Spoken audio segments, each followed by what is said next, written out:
تاسو را اسد کیسر صاحب وګورئ اسد کیسر صاحب دا جوهان میډیکل کالج زره هغه سیاسي فکر سره اتفاق نه کوم خو زوم دا خبره منم چې ګډوخان میډیکل کالج چې کوم دی دا اسد کیسر صاحب کړی وومن یونیورسيټي صوبایل اسد کیسر صاحب وکړه د دوه یونیورسيټو چې کوم دی انجینیر یونیورسيټي د هایبرډ یونیورسيټي د دې د کیمپس یو مغه صوبای تراړي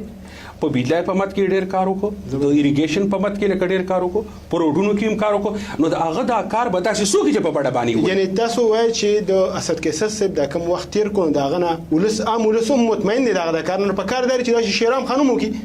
اسد کیسر صاحب خو زه تاسو ته وایم چې سیاسي اختلاف باوجود زه دا هغه دغه کار چې کوم نه کوله خو سیاسي خلک چې کنه دا د خلکو محتاج دی د ولس تراینه د ولس د غوښتنو نه خبري ځکه جن اسد کیسر صاحب د صوبایي اسمبلی سپیکر دی یا شهرام خان ترکای وزیر دی دا ول صوبایي دی ولس اوټونه ورکړي دي دای ځکه په دغه چوکو باندې ناشتي نو دای به در خلکو زغمه چې شهرام خان ترکای له پکادي چې اسد کیسر صاحب نه سبق واخلي بلکې موږ ګوره زه تاسو بل